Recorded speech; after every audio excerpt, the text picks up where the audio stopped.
지난 8월부터 북한 내륙 곳곳에서 포착된 러시아 최대 물류 기업의 컨테이너들입니다. 주로 북한의 철도 거점 지역, 탄약시설 인근에서 많이 식별됐는데 일정 기간 나진항을 거쳐 최종 종착지인 러시아의 블라디보스토크와 주변 항만으로 각각 옮겨졌습니다. 군 당국은 이렇게 북한에서 러시아로 간 컨테이너 약 2,000개 안에 북한 무기가 실렸을 것으로 보고 있습니다. 북한이 러시아, 우크라이나 전쟁뿐만 아니라 이스라엘, 하마스 전쟁을 활용하려 한 정황도 정보 당국에 포착됐습니다. 김정은이 최근 팔레스타인을 포괄적으로 지원하는 방안을 찾으라고 지시한 정황을 포착하였으며 유럽과 중동에서 두 개의 전쟁이 벌어지면서 북한의 군수산업이 예상치 못한 대목을 맞았다는 분석이 나오는데 과연 그 규모는 어느 정도이고 북한이 그 대가로 받은 것들은 무엇일까요? 북한이 러시아로 이미 반출한 것으로 군 당국이 추정하는 무기, 장비류는 다음과 같습니다. 양국 간 호환이 가능한 122mm 방사포탄과 152mm 포탄이 우선 제공됐을 것으로 추정되는데 군 관계자는 122mm 방사포탄을 컨테이너에 담았다고 가정하면 20만 발 이상, 그리고 152mm 포탄으로 가정하면 100만 발 이상이라고 평가했습니다. 이 외에도 T-계열 전차포탄, 방사포와 야포, 소총과 기관총, 박격포, 휴대용 대공미사일과 대전차 미사일뿐만 아니라 단거리 탄도미사일도 지원 가능성이 있다고 군 관계자는 밝혔습니다. 무기뿐 아니라 무기 운영법을 전수하기 위한 전문 인력을 파견한 정황도 포착됐습니다. 국정원은 지난달 중순쯤 북한이 무기 운영법을 전수하려 방사포 전문가로 구성된 대표단을 러시아에 파견한 정황을 포착했다고 밝혔습니다. 포탄 100만 발은 유럽연합 EU가 우크라이나를 위해 지원한 것으로 공개된 약 30만 발의 3배가 넘는 양이자 우크라이나 전쟁에 2달 정도 쓸 수 있는 양입니다. 100만 발 이전을 발표를 했는데 그 정도가 되면 북한이 갖고 있는 전시 비축 물자까지 거의 포함하지 않으면 어렵다라는 거죠. 북한이 보유하고 있는 걸 보냈다라는 얘기가 되는 겁니다. 사실상 북한이 러시아 무기 지원에 필요한 양산 체계를 전격 가동 중이라는 분석이 나옵니다. 2022년 6월에 당 전원회의를 개최를 통해서 무기의 현대화, 또 생산 공정의 현대화를 주문을 했는데요. 그 최소 1년 전부터 러시아 지원을 위한 무기 체계 양산 체제에 본격 가동에 들어갔다. 이렇게 볼 수 있을 것 같습니다. 국정원도 북한이 군수물자 수요를 맞추기 위해서 군수공장을 풀로 운영 중이고 수출용 탄약 상자 제작에 민수공장과 주민들도 동원하고 있다고 보고했습니다. 북한의 군수공장은 워낙 많아서 정확한 규모를 특정하긴 어렵지만 그래도 소총을 만드는 28 기계공장이나 박격포탄과 방사포탄 등을 만드는 제26호 공장, 그리고 탄약을 만드는 제42호 공장과 제95호 공장 등 주요 군수 공장들은 풀 가동 중일 것으로 전문가들은 보고 있습니다. 그 보유하고 있는 군수 물자들을 다 일단 보냈을 거고 북한이 후방기지 역할을 하면서 군수 물자를 지속적으로 생산해서 모든 군수 공장들을 최대한 풀가동하고 있을 가능성이 상당히 높다. 실제로 북한 국무위원장 김정은은 국방경제사업이라는 말까지 만들면서 무기 증산을 독려한 상태입니다. 김정은 동지께서는 공장 종용 사업에서 제기되는 문제들과 새로운 탄종을 계열 생산하기 위한 능력 조성 사업 등 국방 경제 사업의 중요 방향을 제시하셨습니다. 하마스가 북한산 무기를 사용한 정황이 포착되는 만큼 군과 정보 당국은 관련 동향도 주시하고 있습니다. 국정원은 북한이 과거 하마스, 헤즈볼라에 대전차 무기, 방사포탄 등을 수출한 전례가 있는 만큼 이 지역의 무장단체와 제3세계 국가에 무기 판매를 시도할 가능성이 있는 것으로 본다고 보고했습니다. 실제 이스라엘군은 현지 시각으로 지난달 26일 하마스 공격을 받은 남부 지역에서 기자들에게 하마스의 무기를 설명하면서 북한산 유탄 발사기도 있었다라고 말했는데요. 여기서 사용된 하마스 무기의 10%는 이란산이고 북한산이 10%, 그리고 나머지는 가자지구에서 제조된 것이라고 설명하기도 했습니다. 이렇게 북한이 무기를 팔아서 얻는 대가는 우선 돈입니다. 북한이 러시아로부터 확실히 받은 건 무기 제공에 대한 어떤 경제적 대가, 그러니까 거기에 대한 어떤 달러라든가 이런 현금 수입이 있을 거고 북한의 무기 거래는 불법이기 때문에 특정 무기를 얼마에 팔았는지는 더더욱 정확한 확인이 어렵지만 영국 왕립합동군사연구소가 2015년에 발표한 보고서에 따르면 북한이 콩고에 수출한 B-12 107mm 다연장 로켓은 한 기당 1,220유로, 현재 환율로 따지면 우리 돈으로 약 170만 원, BM-21 122mm 다연장 로켓은 한 기당 5,520유로, 약 770만 원 안팎에 거래된 적이 있었습니다. 물론 북한이 얻는 대가는 돈뿐만이 아닙니다. 일단 북한이 러시아로부터 받을 수 있는 것으로 추정 가능한 것은 합참이 밝힌 대로 위성기술 지원과 핵 관련 기술 이전 협력, 그리고 전투기 또는 관련 부품 지원, 방공 시스템 지원, 노획한 서방무기 장비뿐만 아니라 식량과 원유 공급, 그리고 러시아로의 북한 노동자 수출 등입니다. 북한이 필요로 하는 뭐 에너지나 식량 같은 것들도 동시에 진행할 수가 있을 것이고, 지금 북한과 러시아가 우주 협력을 공식화하기로 한 상황인데 무기 제공의 대가의 일부를 이런 협력에 다시 재투입하게 되는 그런 과정도 생각할 수 있습니다. 구형 무기 체계의 그 탄약들을 치운다는 얘기는 그거를 이제 신무기로 업그레이드할 수 있는 기회가 된다라는 거거든요. 그러니까 단순히 핵뿐만 아니라 재래 전력도 일부 현대가 같이 갈 수 있다라는 겁니다. 한반도 차원과 유럽의 안보 환경 차원에 크게 영향을 미칠 수 있다고 보이는데, 한반도 차원에서 본다면은 북한이 계획하고 있는 무기체계 개발 5개년 계획이 올해 3년 차인데 좀 더 빨리 그 완성을 할 수도 있고요. 질적 수준도 훨씬 높아질 가능성이 있어 보입니다. 북한으로선 하마스로부터도 무기 판매 대금 외에 얻을 게 있다는 게 전문가들의 분석입니다. 반미전선을 전 세계적 범위에서 강화하고 구축하려는 입장을 가지고 있기 때문에 하마스와 반미연대를 강화하는 정치적 이익을 얻으려고 하는 그런 측면이 있다고 생각을 합니다. 지구촌을 위협하는 데 북한 무기가 쓰인다는 것 자체가 문제이지만 북한이 무기 판매 대금과 러시아로부터 받아들이는 각종 핵 전략 무기 기술로 실질적인 핵 능력을 고도화시킬 수 있다는 점도 우려되는 상황입니다. 먼 곳에서 벌어지는 두 전쟁의 참화를 우리와 무관한 일로 치부해서는 안 되는 또 하나의 이유가 여기에 있습니다. 지금까지 뒷배기였습니다.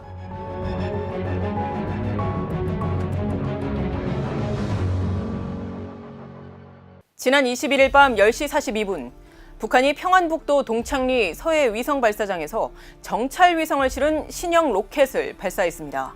신형 위성 운반 로켓 천리마 1형은 예정된 비행 궤도를 따라 정상 비행하여 정찰 위성 만리경 1호를 궤도에 정확히 진입시켰습니다. 영국을 국빈 방문 중이던 윤석열 대통령이 대응 조치를 지시하자 정부는 9.19 남북 군사합의 1조 3항의 효력을 어제 낮 3시부터 정지시켰고, 이는 우리 국가 안보를 위해 꼭 필요한 조치이자 지극히 정당한 조치입니다. 이에 북한은 하루도 채 안 돼 오늘 오전 9.19 군사합의 파기를 선언하며 그 책임을 남측에 돌렸습니다. 북측은 그러면서 군사분계선 지역에 보다 강력한 무력과 신형 군사 장비들을 전진 배치할 것이라고 예고했고, 이에 국방부는 엄중 경고로 맞받아쳤습니다. 도발을 감행한다면 즉각 강력히 끝까지 응징할 것입니다. 지난 2018년 당시 남북 정상회담의 성과로 도출됐지만 첫 단추를 잘못 꿰었다는 평가도 받고 있는 9.19 군사합의. 이 합의의 구체적인 내용은 무엇이고 또 이 합의의 파기로 인해 우려되는 상황은 무엇일까요?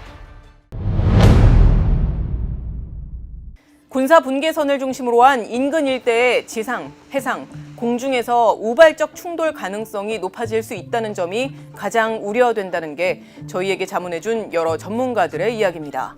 9.19 군사 합의를 두고 우리에게 불리하게 만들어진 특정 조항이 있기 때문에 한국 안보에 딱히 실효성이 없다거나 또는 북한이 위반을 자주 해왔기 때문에 사실상 유명무실하다는 의견도 제기되긴 하지만, 그럼에도 이 합의가 유야무야 됐던 것과 대놓고 파기가 된 건 다른 문제라는 겁니다. 북한이 파기를 선언한 것은 이제는 아주 적극적으로 9.19 군사합의를 무효하고 이전에 했던 것들을 과시적 형태로 보여주겠다라는 의미가 담겨 있습니다. 특히 북한이 마치 명분을 기다렸다는 듯이 하루도 채 안 돼 합의 파기를 선언했다는 점에서 향후 크고 작은 도발을 감행할 개연성이 크다는 우려가 나옵니다.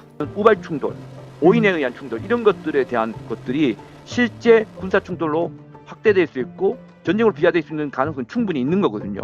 무인기를 근접시킨다든가 위협 시위를 할 가능성이 있고요. JS 내에 무장한 인원을 투입한다든가 무장 병력을 진입시키는 부분도 가능해 보이고요. 또 그 외에 이제 지상 해상에서 군사 연습을 재개하는 방식으로 또 서해안에서의 포기사격이라든가 이런 부분들이 아마 순차적으로 한국이 취하는 행동에 대비해서 강대강 형식으로 이루어질 가능성이 높다고 보여집니다. 9.19 남북 군사합의서는 2018년 남북 정상이 합의한 판문점 선언의 제2조 내용, 즉 군사적 긴장 완화와 전쟁 위험 해소를 남과 북이 서로 이행한다는 것을 약속한 사실상의 불가침 합의서입니다.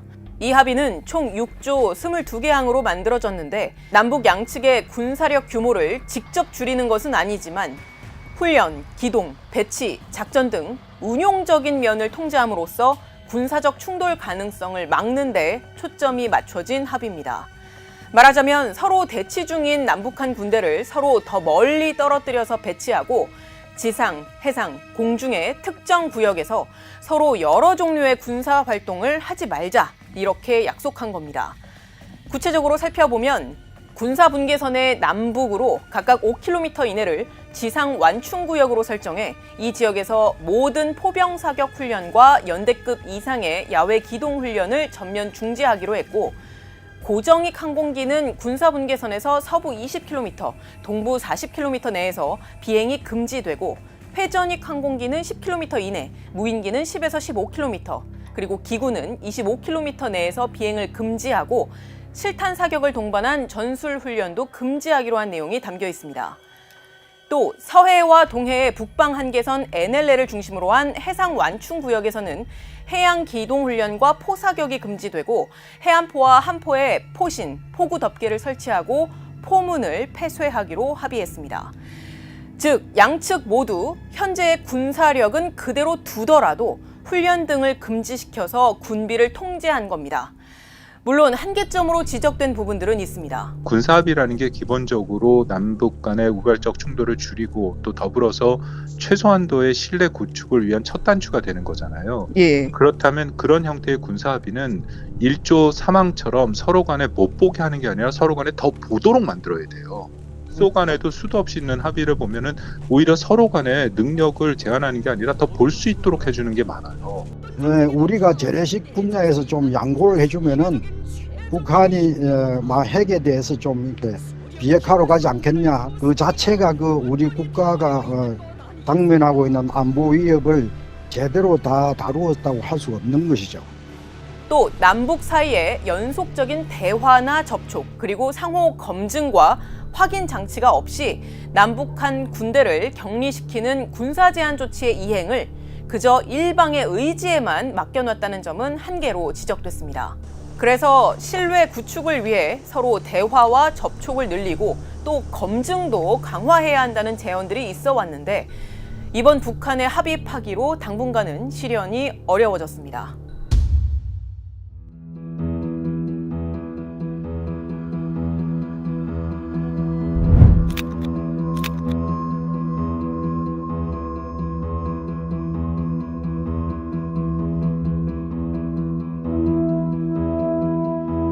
이 1단은 밑에 이제 공기가 있는 곳을 비행하는데 그 2, 3단은 이제 고공을 비행하기 때문에 지상에서 그 시뮬레이션 하기가 굉장히 어려워요. 진공 챔버를 갖춘 연소 시험장이 있어야 되는데 북한에는 없단 말이에요.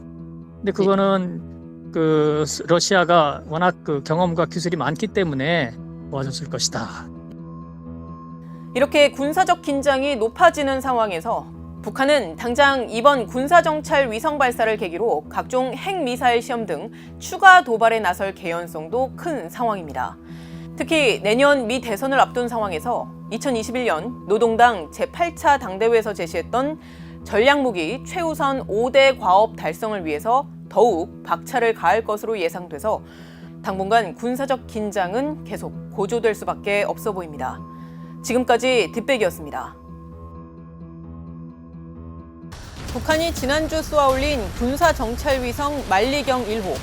북한은 이번 위성 발사를 경이적인 사변이라고 치켜 세우면서 정당 방위권을 행사한 것이라고 주장했습니다. 북한은 이 만리경 1호가 상당한 성능을 갖고 있다고 연일 과시하고 있습니다. 한국 곳곳에 있는 군사시설을 촬영했다고 하는가 하면 진해, 부산, 울산, 포항, 대구, 강릉 등 중요 표적 지역들을 촬영한 사진들을 보셨습니다. 부산시 남구 룡호동에 위치한 군항에 정박해 있는 미 해군 핵항공모함 칼빈슨호도 포착됐습니다. 백악관과 국방부 등 미국의 주요 군사시설을 촬영했다고 선전하고 있습니다. 미국 버지니아주 노포크 해군 기지와 뉴포트 뉴스 조선소 지역을 촬영한 자료에서는 4척의 미 해군 핵항공모함과 한 척의 영국 항공모함이 포착됐습니다. 이러한 북한의 주장에 한국과 미국 당국은 각각 이런 반응을 내놓았습니다. 군사적으로 유의미한 것인지 이런 것에 대해서는 추가 분석이 좀 필요할 것입니다. I don't have anything further to provide. I will say that there are plenty of images of the Pentagon and the White House online. 북한이 이렇게 미국 기밀 시설까지 촬영했다고 연일 선전하고 있지만 정작 영상이나 사진 실물을 공개하진 않고 있는데 과연 만리경 1호가 찍은 결과물의 수준은 어느 정도이고 또 이것이 우리 안보에 주는 함의는 무엇일까요? 일단 한미 군 당국과 전문가들은 만리경 1호가 아직 군사위성급의 정밀도를 갖춘 영상을 찍진 못하는 것으로 판단하고 있습니다. 북한이 밝힌 촬영 시간과 위치는 한미 당국이 추정하고 있는 위성의 궤적 선상과 대략 일치하고 또 정황상 촬영을 한 뒤에 평양으로 보내는 과정까지도 정상적으로 수행되는 걸로 추정되지만 그렇다고 해서 지금 당장 아주 세밀한 군사 정보까지 수집할 만한 수준은 아니라는 겁니다. 북한이 사용하고 있는 광학 장비는 결국은 상용 DSLR 수준의 굉장히 제한된 성능의 것으로 보이며 현재 사용되고 있는 민수용의 상용 위성보다도 그닥 좋은 성과를 기대하기 어려운 상황입니다. 하지만 해상도가 낮은 정찰 위성이라고 해도 이를 활용해서 표적을 선정하는 데 충분히 역할을 할 수 있는 데다 앞으로 얼마든지 해상도를 높여갈 수 있다는 점에서 우려스럽다고 전문가들은 지적합니다. 지금 북한의 수준이 좀 낮다 하더라도 이제는 시스템을 구축을 해가지고 정찰위성 시리즈 1.0을 구축을 했다는 의미가 있는 거죠. 앞으로 2.0, 3.0을 구축해 나가는데 그 방향과 속도가 중요하고 그것이 빨라질 때에는 우리가 거기에 맞춰서 더 빨리 대비해야 되는 그런 지금은 카메라, 그러니까 광학 장비를 활용해서 촬영하지만 합성 계구 레이더를 통해서 레이더 영상을 촬영할 수 있게 된다. 이럴 경우에는 이제는 뭐 주야 전천후의 감시 능력을 북한이 가질 수 있다라는 것이거든요. 특히 북한이 단거리 탄도미사일과 순항미사일 등을 개발해오면서 정확도가 과거와는 비교할 수 없을 정도로 높아지고 있는 데다가 이런 상황에서 위성을 통해 표적 시설을 분석할 능력까지 점차 확보해 간다는 것은 경계해야 할 상황이라는 게 전문가의 분석입니다.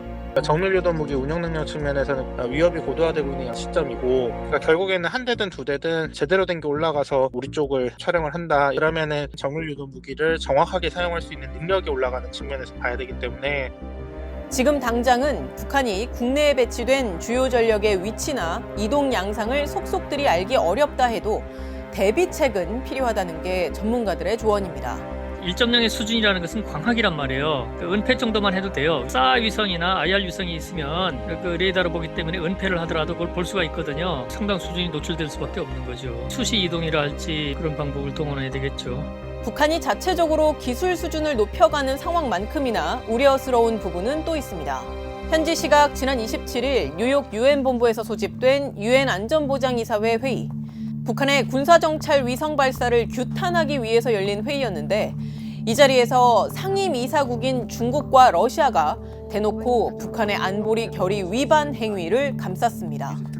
과거에는 중국, 러시아 모두 북한과 우호적 관계를 유지하면서도 북한의 핵미사일 도발에 대해선 국제 비확산 체제의 중대한 위협으로 여겨서 미국과 보조를 맞췄는데 상임이사국 간 진영 갈등이 심해지고 또 세계 평화보다는 자국의 이득을 챙기는 행보가 노골화하면서 북핵 문제에 대한 접근도 달리 하는 겁니다.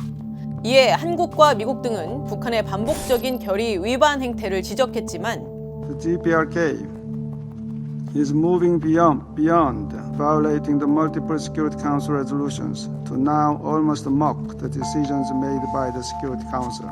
But time and again, the DPRK has violated multiple Security Council resolutions. The DPRK is undermining that authority. 한때 세계 안보의 마지막 보루라는 상징성을 가졌던 안보리는 결국 북한 도발에 대한 규탄 성명조차 채택하지 못하고 회의를 마쳤습니다. 지금까지 뒷백이었습니다.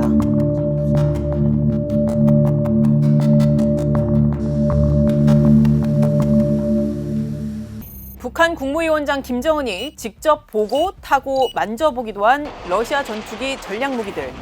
언론에 공개된 것만 봐도 꽤 많은데요. 오늘의 뒷백 포인트 바로 이겁니다.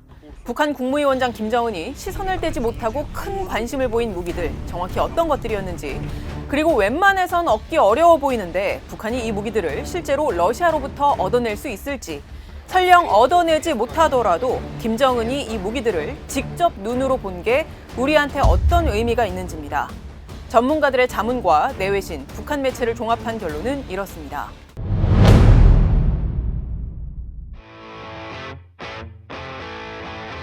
우선 김정은의 시선을 끈 전투기와 전략 무기들, 가장 최근에 방문한 순으로 정리해보면 이렇습니다. 김정은이 북한에 돌아가기 전 막판에 무기를 본 곳은 바로 블라디보스토크의 러시아 태평양 함대 기지였는데요. 그는 여기서 이른바 마셜 샤포시니코프라는 이름의 대잠 호위함에 오릅니다. 대잠 호위함이 뭐냐 하면요, 해상에서 적을 경계하면서 항공모함을 호위하는 군함입니다. 여기에 올라본 김정은 종합지휘실과 조타실을 쭉 둘러보면서 질문도 하고 또 이 군함의 성능에 대한 해설도 들었습니다. 이 옷은 경비감에 정해진 항모를 유지하는 조정 장비입니다. 이 유압식인가 저거가?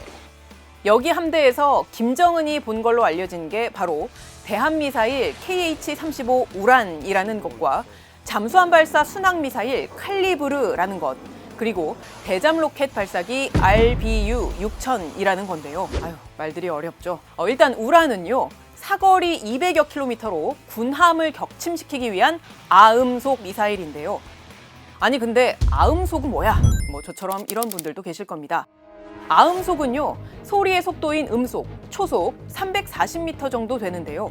이 음속보다 조금 못 미치는 속도를 말합니다. 북한도 사실 이 우란의 최신 버전을 역설계해서 자신들의 함정에 배치해서 이미 운영 중인 걸로 알려져 있습니다. 그런데 아니 자기들도 갖고 있는 걸 굳이 러시아 함대에 가서 또 들여다본 건 뭘까요?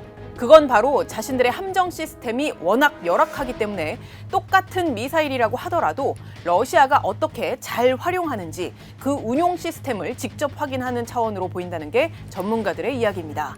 그리고 칼리브르라는 잠수함 발사 순항 미사일도 김정은이 살펴봤는데요. 이건 역시 그로선 눈길이 갈 수밖에 없는 아이템입니다.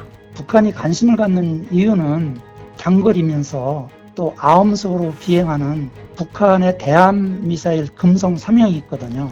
이것이 갖는 군사적 효용성의 제한, 북한판 칼리브르라고 할 수 있는 중거리 초음속 대항 순항 미사일을 개발해서 한반도에 근접하는 항모와 같은 대형 이동 표적에 대한 타격 능력을 갖고자 하는 의도로 볼 수가 있습니다. 김정은이 직접 만져본 미사일도 있습니다. 미그 31 전투기에 장착돼 있던 킨잘이라는 미사일인데요. 그가 이렇게 손까지 뻗으면서 큰 관심을 보인 데는 다 이유가 있었습니다. 킨잘이라는 거는 러시아의 단거리 탄도미사일인 이스칸데르 공중 미사일 버전으로 볼 수가 있어요. 킨잘과 유사한 KN-23 기반의 극초음속 미사일을 개발하고 또 이를 공중에서 발사할 수 있는 항공기를 러시아로부터 획득을 하게 된다면 지상, 수중 및 공중의 다차원적 동시 공격이 가능하기 때문에 킨잘은 사실 새로운 게 아니라 러시아의 이스칸데르라는 미사일을 전투기에 장착한 건데요. 북한도 이미 북한판 이스칸데르 KN-23을 스스로 만들고 있기 때문에 공중용으로 개조만 하면 되니까 아마도 활용 가능성이 높다고 판단한 걸로 보입니다. 김정은은 이 외에도 핵무기를 탑재할 수 있는 투폴레프라는 초음속 전략 폭격기도 살펴본 것으로 알려졌는데요. 모스크바에서 모스크바 일본까지 갈 수 있습니다. 김정은은 레이더에 거의 포착되지 않는 러시아의 5세대 최신의 스텔스 전투기인 수호이 57에 직접 올라타보기도 했고요. 수호이 35라는 4.5세대의 전투기가 시험 비행하는 걸 참관하기도 하고 그 비행사와 직접 기념사진을 찍기도 했습니다. 수호이 57과 수호이 35 모두 북한에서 사용 중인 전투기와 비교하면 최신형인데요. 평양 방공을 맡고 있는 게 북한의 1980년대에 도입된 미그 29라는 건데 이마저도 러시아가 기념용으로 전시해뒀던 역시나 80년대에 도입한 수호이 27과 비행 연도가 비슷한 걸로 알려져 있습니다. 그러니 북한의 열악한 공군력을 누구보다 잘 아는 장본인으로선 전투기에 눈독을 들일 수밖에 없었겠죠. 그런데 지금까지 그가 살펴본 모든 무기들 실제로 러시아로부터 얻어낼 수는 있는 걸까요? 전문가들은 이렇게 답합니다. 그리고 전략 폭격기들은 러시아가 추가로 생산할 수도 없고 애초에 전략 폭격기를 러시아가 해외에 판매한 사례가 없습니다. 그런가요?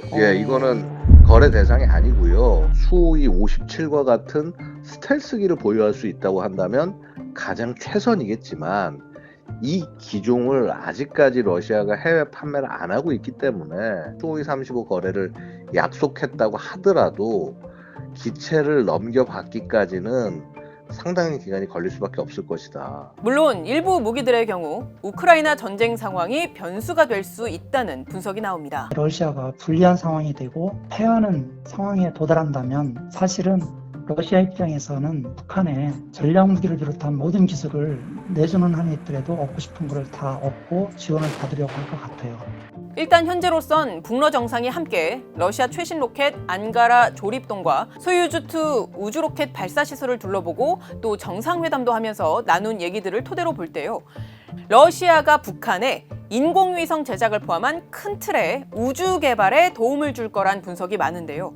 김정은이 스스로 러시아의 무기 운용 체계와 제작 현장을 눈으로 본 것 자체가 우리의 안보에도 큰 영향을 줄 거란 게 전문가들의 이야기입니다. 항공기와 전술핵을 어떻게 결합할지를 또 생각해보게 되는 중요한 계기가 될 수 있는 거고요.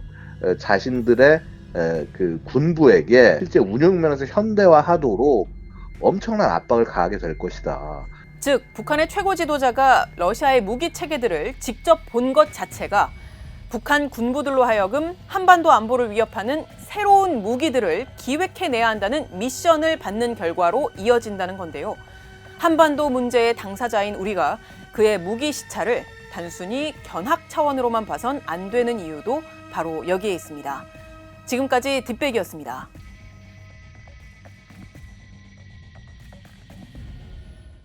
지난 8일 푸틴 러시아 대통령의 5번째 대통령 출마 선언은 우크라이나를 침공한 이른바 특별 군사작전의 참전 군인들과 가족들이 모인 자리에서 이루어졌습니다. Президент, мы ваша команда. Вы нужны нам, вы нужны России. Сейчас вы правы, сейчас такое время, когда нужно принимать решения. Я буду баллотироваться на должность президента Российской. 러시아 의회 다수당인 통합 러시아당도 내년 대선에서 푸틴 대통령을 지지하기로 만장일치로 결정했습니다. 올해 71살의 푸틴 대통령, 지난 1999년 12월 옐친 전 대통령이 조기 퇴임하면서 권력을 잡았는데 대통령 4번과 총리 1번을 지내면서 24년간 실권을 유지해왔습니다. 내년 3월 대선에서도 당선된다면 2030년까지, 개헌을 통해 확보한 또 한 차례의 기회까지 활용한다면 2036년까지 무려 36년간 러시아를 통치하게 돼서 사실상 종신 집권을 하게 됩니다. Я считаю, что лучшей кандидатурой, чтобы президентом вновь у нас стал Владимир Владимирович Путин. 정적인 야권 지도자 나발니는 독극물 테러 이후 극적으로 살아나 수감하던 중에 최근 실종됐고, 반란을 주도했던 프리고진 용병그룹 수장은 의문의 사고로 숨졌습니다. 내년 대선은 사실상 요식 행위에 불과할 뿐 우크라이나 전쟁을 동력 삼아 사실상 푸틴의 30여 년 장기 집권을 향해 가고 있다는 분석이 나오는 이유입니다. 그가 지금껏 통치해온 기간에 한국 대통령은 6번 바뀌고 미국 대통령은 5번 바뀌었는데 이것만으로도 모자라 앞으로 84살이 될 때까지 장기 집권하겠다는 푸틴의 과욕은 과연 실현 가능한 것일까요? 일단 푸틴 대통령의 내년 당선 가능성은 매우 높다는 게 전문가들의 대체적인 분석입니다. 푸틴의 정적들은 하나같이 숙청되거나 실종이 되어온 일종의 정치적 관행은 차치하더라도 서방의 예상과는 달리 러시아의 주요 경제 지표가 예상보다 선방하고 있기 때문입니다. 지난해 2월 우크라이나 침공 이후 4분기 연속 역성장을 이어온 러시아 경제는 올해 2, 3분기 들어서는 5% 내외의 성장률을 기록 중입니다. 그 러시아 경제 전반적인 이 거시경제적인 지표에 있어 가지고는 작년보다는 상당히 호전이 됐고 프랑스라든지 독일이라든지 대부분 유럽 국가보다 더욱더 나아졌다라고 이렇게. 게다가 지난 실업률도 10월 2.9%로 떨어지고 실질 임금은 오르는 등 표면적으로는 나쁘지 않은 상황입니다. 그 이유는 러시아가 전시 경제 체제에 들어가면서 매해 전체 예산의 3분의 1 수준을 국방에 투자하는데 이 자체가 국내 경제 성장을 견인하는 효과를 내고 있기 때문이고 또 서방의 러시아에 대한 제재가 적어도 단기적으로는 예상한 것만큼 큰 충격으로 작용하지 못하고 있기 때문입니다. 여기에는 러시아 정부가 서방 제재에 대한 일종의 면역력을 키우면서 이를 회피할 수 있는 우회로를 찾은 게 주요했는데 대표적인 게 중국, 인도와의 무역을 늘리고 또 밀수 전문 선박인 이른바 그림자 선단을 통해서 석유를 운반한 것 등이 꼽힙니다.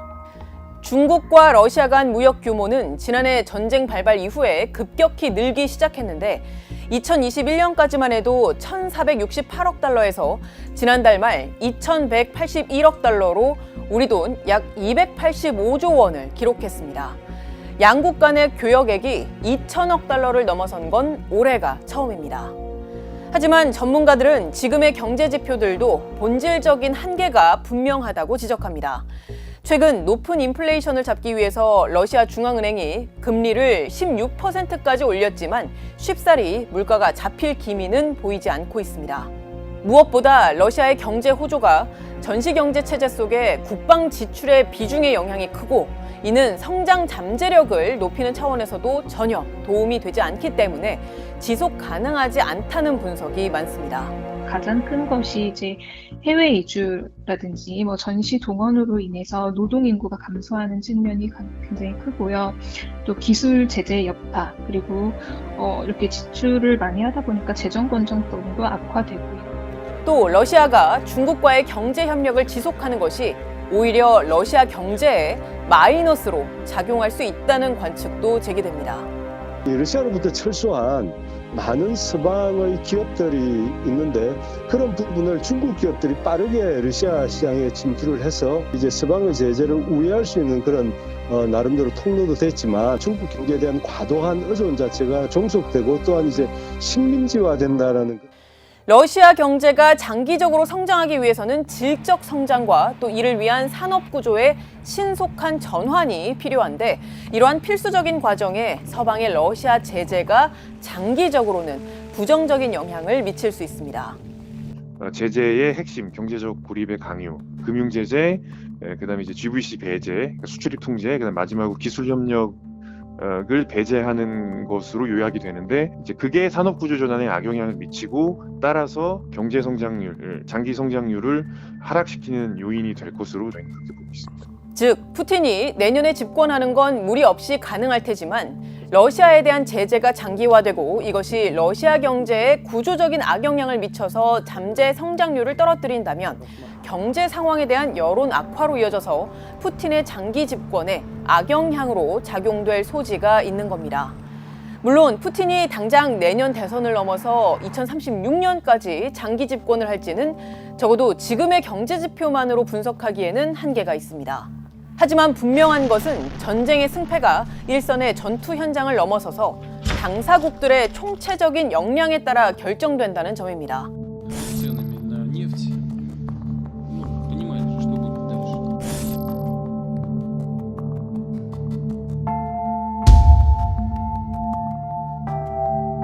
이는 우크라이나에 대한 지원이 줄거나 러시아에 대한 제재 고삐가 늦춰져서 우크라이나가 버틸 수 있는 시간이 점차 짧아지는 것을 우리가 우려해야 하는 이유이기도 합니다. 여기까지가 저희가 오늘 준비한 내용입니다. 혹시 다음 뒷백에서 다뤘으면 하는 주제가 있다면 댓글을 통해 남겨주시면 감사하겠습니다. 지금까지 뒷백이었습니다.